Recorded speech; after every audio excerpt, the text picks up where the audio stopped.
Jokowi mau balikin undang-undang KPK lama, Gibran gaspol RUU perampasan aset. Bersama Suara Ruai kita bahas. Ada yang menarik nih di panggung politik Indonesia. Pernyataan dari ayah dan anak, dua-duanya pemimpin negara. Sama-sama soal anti korupsi. Pertanyaannya, ini beneran kebetulan aja atau ada agenda tersembunyi? Yuk kita coba bedah bareng-bareng. Anda tahu kan, di politik itu timing is everything. Dan belakangan ini, Presiden Jokowi dan putranya, Wapres terpilih Gibran, tiba-tiba ngomongin hal yang sama di waktu yang hampir bersamaan. Sama-sama keras soal pemberantasan korupsi. Jadi pertanyaannya simpel aja, kenapa sekarang? Dan kok bisa kompak banget ya? Oke, kita lihat deh apa yang mereka bilang. Di satu sisi, ada Pak Jokowi yang usul, gimana kalau UU KPK kita balikin lagi ke versi lama yang lebih kuat?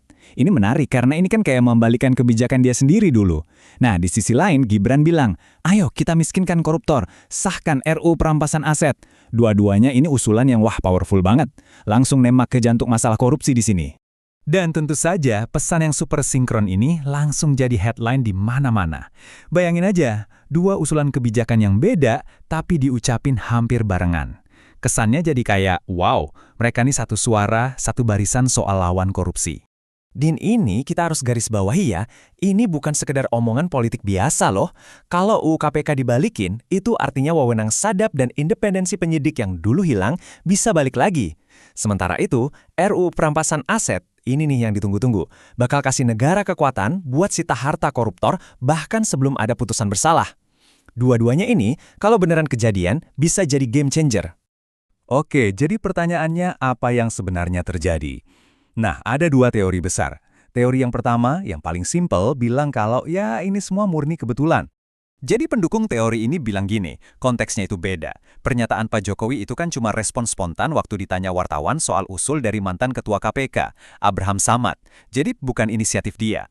Sementara Gibran, ya dia kan cuma ngulangin janji kampanyenya aja. Jadi kesimpulannya, nggak ada koordinasi sama sekali. Cuma kebetulan aja dua-duanya ngomongin isu yang sama di waktu yang berdekatan.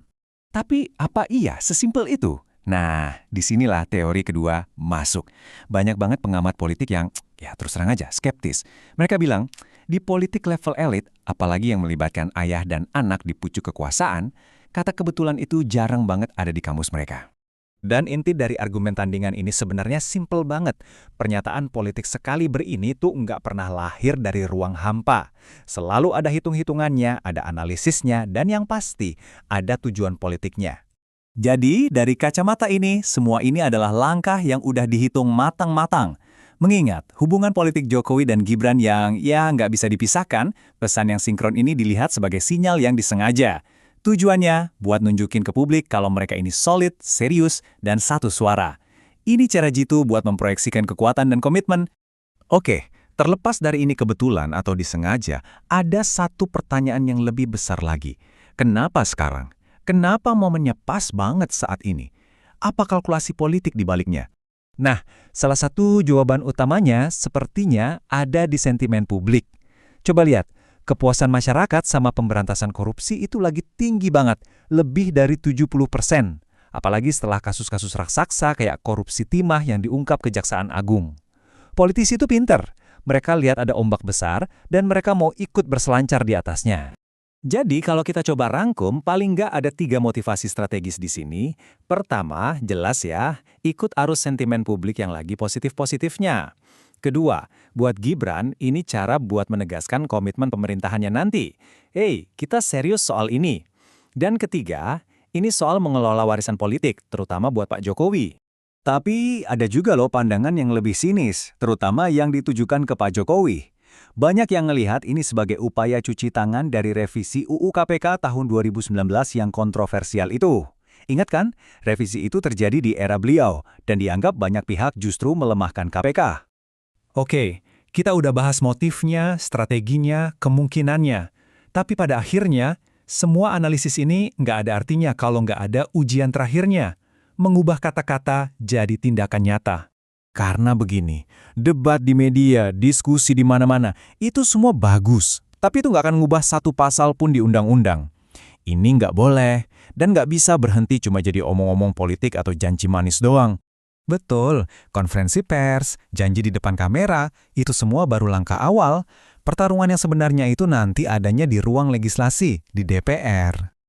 Ya, di sanalah ujian sesungguhnya.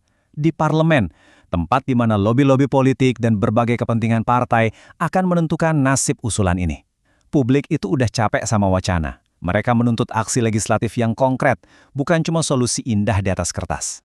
Jadi, kita kembali ke pertanyaan paling penting. Apakah kata-kata yang terdengar hebat ini bakal benar-benar jadi undang-undang, atau jangan-jangan cuma akan menguap begitu saja, jadi sekedar catatan kaki dalam sejarah politik? Nah, waktu yang akan menjawab, apakah ini titik balik pemberantasan korupsi di Indonesia, atau cuma sekedar manuver politik yang cerdas? Isu ini baru awal, pastikan kamu gak ketinggalan update tajam berikutnya. Dukung Suara Ruai dengan subscribe, like, komen, dan share. Terima kasih.